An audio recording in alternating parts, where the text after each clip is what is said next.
Hello ಸ್ನೇಹಿತರೆ, ನಮಸ್ತೆ. Welcome to value investing with Naveen channel. ನನ್ನ ಹೆಸರು ನವೀನ್. ಇವತ್ತು ನಾನು ಡಾಬರ್ ಸ್ಟಾಕ್ ಬಗ್ಗೆ ಮಾತಾಡ್ತೀನಿ. ಯಾಕಂದ್ರೆ ನನಗೆ ಅದರಲ್ಲಿ ಒಂದು ಒಳ್ಳೆ ಟೆಕ್ನಿಕಲ್ ಪ್ಯಾಟರ್ನ್ ಕಾಣ್ತಿದೆ. ನೋಡೋಣ ಬನ್ನಿ. ನಾನು ಡ್ರಾಯಿಂಗ್ಸ್ ನ ರಿಮೂವ್ ಮಾಡ್ತೀನಿ. ಈಗ ನೋಡಿ, ಇದು ಡಾಬರ್ ನ ಡೈಲಿ ಚಾರ್ಟ್. ಇದರಲ್ಲಿ ಏನಾಗ್ತಿದೆ ನೋಡಿದ್ರೆ, ನಾವೊಂದು ಸಪೋರ್ಟ್ ಮತ್ತೆ ರೆಸಿಸ್ಟೆನ್ಸ್ ಲೈನ್ ನ ಹೇಳಿದ್ರೆ ನೋಡಿ, ಇದೊಂದು ಸಪೋರ್ಟ್, ಸಪೋರ್ಟ್, ಇದೊಂದು ರೆಸಿಸ್ಟೆನ್ಸ್, ಇದೊಂದು ಸಪೋರ್ಟ್, ಇದೊಂದು ಸಪೋರ್ಟ್. ಏನಾಗ್ತಿದೆ, ಈ ಸ್ಟಾಕ್ ಈ ಸಪೋರ್ಟ್ ಮತ್ತೆ ರೆಸಿಸ್ಟೆನ್ಸ್ ಮಧ್ಯೆ ಟ್ರೇಡ್ ಆಗ್ತಿದೆ. ಒಂದು ರೇಂಜ್ ನಲ್ಲಿ ಟ್ರೇಡ್ ಆಗ್ತಿದೆ. ಇದನ್ನ ರೇಂಜ್ ಬೌಂಡ್ ಟ್ರೇಡಿಂಗ್ ಅಂತ ಹೇಳ್ತಾರೆ. ಅದೊಂದು ಆಪರ್ಚುನಿಟಿ, ಅದೊಂದು ಪ್ಯಾಟರ್ನ್ ಮೆಥಡ್. ಸೊ ಯಾವಾಗ ಅದು ಸಪೋರ್ಟ್ ಬರುತ್ತೋ ಅಲ್ಲಿ ಬೈ ಮಾಡಿದ್ರೆ ರೆಸಿಸ್ಟೆನ್ಸ್ ಹತ್ರ ಹೋಗುತ್ತೆ, ಸೆಲ್ ಮಾಡಬಹುದು. ಸಿಂಪಲ್.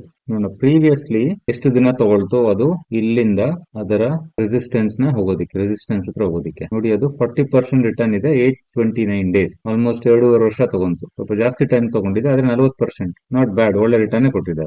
ಇವಾಗ ಇದರ ಕೆಳಗಿನ ಲೆವೆಲ್ ಇಂದ ಇದು ಎಷ್ಟು ಪರ್ಸೆಂಟ್ ರಿಟರ್ನ್ ಕೊಡಬಹುದು? 27%. ನೋಡಿ, ನಾನೊಬ್ಬ ಸ್ವಿಂಗ್ ಟ್ರೇಡರ್. ನನಗೆ ಈ ತರ ಎಲ್ಲಿ 20%, 40% ರಿಟರ್ನ್ ಸಿಗುತ್ತೋ ಒಳ್ಳೆ ಕ್ವಾಲಿಟಿ ಸ್ಟಾಕ್ ನಲ್ಲಿ ನಾನಲ್ಲಿ ಇನ್ವೆಸ್ಟ್ ಮಾಡ್ತೀನಿ. ಅಗೇನ್ ಫ್ರೆಂಡ್ಸ್, ಇದೊಂದು ಎಜುಕೇಶನಲ್ ವಿಡಿಯೋ. ಡಿಸ್ಕ್ಲೇಮರ್, ಇದೊಂದು ಬೈ ಅಥವಾ ಸೆಲ್ ರೆಕಮೆಂಡೇಶನ್ ಅಲ್ಲ. ದಯವಿಟ್ಟು ನಿಮ್ಮ ಡಿಸಿಷನ್ ನೀವೇ ತಗೊಳ್ತೀರಾ. ನೀವು ಟೆಕ್ನಿಕಲ್ಸ್ ನನಗೆ ಒಳ್ಳೇದಾಗಿ ಕಾಣಿಸ್ತಿದೆ. ನಾವು ಫಂಡಮೆಂಟಲ್ಸ್ ನೋಡ್ಬೇಡ ಕ್ವಿಕ್ ಆಗಿ. ಓಕೆ, ಇದೊಂದು ಒಳ್ಳೆ ಡಿಸೆಂಟ್ ಸೈಜ್ ಮಾರ್ಕೆಟ್ ಕ್ಯಾಪ್. ಇದು ಟಾಪ್ ಪಿ 52 ಇದೆ. ಟಾಪ್ ಪಿ ನೋಡಿದ್ರೆ 3 ವರ್ಷದಲ್ಲಿ ಮೀಡಿಯನ್ ಬಂದು 54, ಈಗ 52 ಇದೆ. ಅದ್ರ ಹೈಯೆಸ್ಟ್ ಬಂತು 64. ಓಕೆ, ಮೀಡಿಯಂ ಗಿನ್ನ ಕಡಿಮೆ ಇದೆ. ಸೇಮ್ 5 ಇಯರ್ಸ್ ಅಲ್ಲೂ ಅಷ್ಟೇ, 10 ಇಯರ್ಸ್ ಅಲ್ಲೂ ಅಷ್ಟೇ. 10 ಇಯರ್ಸ್ ಅಲ್ಲಿ ಆಲ್ಮೋಸ್ಟ್ ಸೇಮ್ 52.8 ಬಂದಿದೆ. ನಮ್ P okay. Next ROC 20%. Okay, decent ಆಗಿದೆ. ಕ್ವಾರ್ಟರ್ಲಿ ರಿಸಲ್ಟ್ಸ್ ನೋಡಿದ್ರೆ ಸೇಲ್ಸ್ ಕಂಟಿನ್ಯೂಸ್ ಇನ್ಕ್ರೀಸ್ ಆಗ್ತಿದೆ. ಸೆಪ್ಟೆಂಬರ್ ಅಲ್ಲಿ ಸ್ವಲ್ಪ ಬಿದ್ದಿದೆ. ಲೇಟೆಸ್ಟ್ ಅದು ಡಿಸೆಂಬರ್ ದವ್ರದ್ದು ಇನ್ನೂ ಬಂದಿಲ್ಲ. 30th January ರಿಸಲ್ಟ್ಸ್ ಇದೆ ಅವ್ರದ್ದು. ನೆಟ್ ಪ್ರಾಫಿಟ್ ಬಂದು ಕಂಟಿನ್ಯೂಸ್ ಇನ್ಕ್ರೀಸ್ ಆಗಿದೆ. ಈಗ ಸೆಪ್ಟೆಂಬರ್ ನಲ್ಲಿ 418, ಸ್ವಲ್ಪ ಕಡಿಮೆ ಬಂದಿದೆ. ಯಾಕೆ ಕಡಿಮೆ ಬಂದಿದೆ? ನಾನು ಆ ಕಂಪನಿ ಕಾನ್ ಕಾಲ್ ನೋಡ್ತಿದ್ದೆ. ನೋಡಿ, ಕಾನ್ ಕಾಲ್ ಎಲ್ಲ ಈ ಡಾಕ್ಯುಮೆಂಟ್ಸ್ ಪೇಜ್ ಬಂದ್ರೆ ಇಲ್ಲಿ ರೀಸೆಂಟ್ ಕಾನ್ ಕಾಲ್ ಡೀಟೇಲ್ಸ್ ಎಲ್ಲ ಸಿಗುತ್ತೆ. ನೋಡಿ, ನವೆಂಬರ್ ನಲ್ಲಿ ಅವರ ಲಾಸ್ಟ್ ಕಾನ್ ಕಾಲ್ ಆಗಿದ್ದು. ಸೆಪ್ಟೆಂಬರ್ ರಿಸಲ್ಟ್ಸ್ ಬಂದ್ಮೇಲೆ ಮಾತಾಡ್ತಾರೆ ಏನೇನಿದೆ ಅಂದ್ಬಿಟ್ಟು. ಅಲ್ಲಿ ನಾನು ಕೆಲವು ಪಾಯಿಂಟ್ಸ್ ನೋಡಿದೆ ನಾನು. ನೋಡಿ, ಅವ್ರು ಹೇಳ್ತಿದ್ದಾರೆ, this quarter the sector face challenges from heavy monsoon. ದೊಡ್ಡದು ಮಾಡ್ತೀನಿ ನಾನು. Heavy monsoon, floods, high food inflation which slowed down urban consumption. Urban ಅಂದ್ರೆ ನಗರದ ಕನ್ಸಂಪ್ಷನ್ ಈ ಕಾರಣಗಳಿಂದ ಕಡಿಮೆ ಆಗಿದೆ. ಇವೆಲ್ಲ ಸ್ವಲ್ಪ ಡೀಟೇಲ್ಸ್ ನೋಡಿದ್ರೆ ಅವರು ರೀಸನ್ಸ್ ಕೊಡ್ತಾರೆ ಏನಕ್ಕೆ.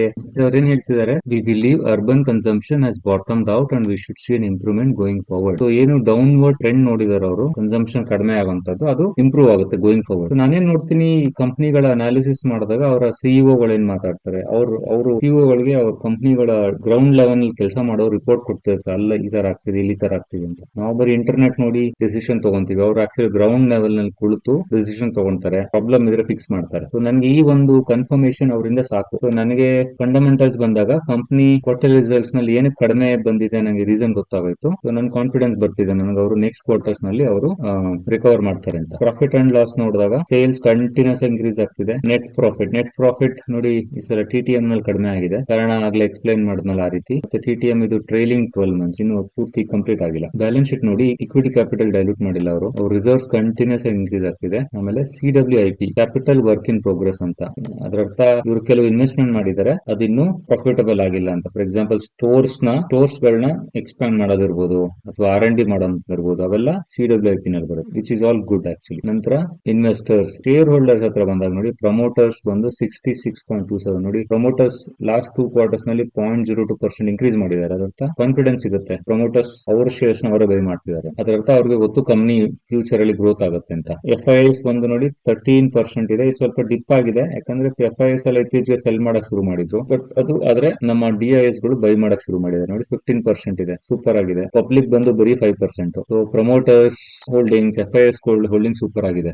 ನನಗೆ ಫಂಡಮೆಂಟಲ್ಸ್ ಇಷ್ಟಿದ್ರೆ ಸಾಕು, ಸೂಪರ್ ಆಗಿದೆ. ಇದು ಒಳ್ಳೆ ಬ್ರಾಂಡೆಡ್ ಕಂಪನಿ. ಡಾಬರ್ ಒಳ್ಳೆ ಪ್ರಾಡಕ್ಟ್ಸ್ ಇದೆ. ಟೆಕ್ನಿಕಲ್ಸ್ ಒಳ್ಳೆ ಚಾರ್ಟ್ ಪ್ಯಾಟರ್ನ್ ಕೊಡ್ತಿದೆ ನಮಗೆ. ಸೊ ಈ ಸ್ಟಾಕ್ ಈಗಲೇ ಹೋಗ್ಬಿಡುತ್ತೆ, ಮೇಲೆ ಹೋಗ್ದಾನೆ ಇರ್ಬೋದು. ಇನ್ನೊಂದು 5-10%, 15% ಕೆಳಗೆ ಬೀಳ್ಬೋದು. ನೋಡಿ, ಇದು ಬಿದ್ರೆ ಇದರ ನೆಕ್ಸ್ಟ್ ಸಪೋರ್ಟ್ ಬಂದು ಈ ಲೆವೆಲ್, ಇಲ್ಲಿ ಸಪೋರ್ಟ್ ಲೈನ್ ಎಲ್ಲಿದೆಯಲ್ಲ ಅದು, ಅಲ್ಲಿಗೆ ನೋಡಿದ್ರೆ ಎಷ್ಟು ಪರ್ಸೆಂಟ್ ಬೀಳ್ಬೋದು? ಅದು ಅರೌಂಡ್ ಕ್ಲೋಸ್ ಟು 10%. ಆ ತರ ಕೆಳಗೆ ಬಿದ್ರೆ ಒಬ್ಬ ಒಂದು ಐಡಿಯಲ್ ಟ್ರೇಡರ್ ಇನ್ವೆಸ್ಟರ್ ಏನ್ ಮಾಡ್ತಾನೆ, ಅವರೇಜ್ ಮಾಡ್ಕೊಂತಾನೆ, ಒಂದೇ ಸಲ ಎಲ್ಲ ಇನ್ವೆಸ್ಟ್ ಮಾಡೋದಿಲ್ಲ. ಈ ರೀತಿ ನನ್ನ ಪ್ರಕಾರ ಸೂಪರ್ ಟೆಕ್ನಿಕಲ್ ಪ್ಯಾಟರ್ನ್. ಈಸಿಲಿ 26% ಸಿಗ್ತಿದೆ ಕೆಲವು ತಿಂಗಳುಗಳಲ್ಲಿ. ನನ್ನ ಪ್ರಕಾರ ಅದು ಒಳ್ಳೆ ಇನ್ವೆಸ್ಟ್ಮೆಂಟ್. ಆದ್ರೆ ನೀವು ನಿಮ್ಮ ಡಿಸಿಷನ್ ನೀವೇ ತಗೊಳ್ಳಿ. ಹಾಗಾದ್ರೆ ಮತ್ತೆ ಸಿಗೋಣ ಇನ್ನೊಂದು ವಿಡಿಯೋ ಜೊತೆ.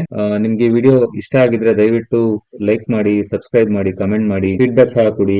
ಏನು ನಿಮ್ ಪ್ರಕಾರ ನಾನು ಇಂಪ್ರೂವ್ ಮಾಡ್ಕೊಬಹುದು, ಅಥವಾ ನಿಮ್ಗೆ ಯಾವ್ದಾದ್ರು ಸ್ಟಾಕ್ ಅನಾಲಿಸಿಸ್ ಮಾಡ್ಬೇಕಾ ದಯವಿಟ್ಟು ಹೇಳಿ. ನಾನು ಅದನ್ನ ಪ್ರಯತ್ನ ಪಡ್ತೀನಿ ಮುಂದಿನ ವಿಡಿಯೋಗಳಲ್ಲಿ ಮಾಡೋದು. Thank you friends.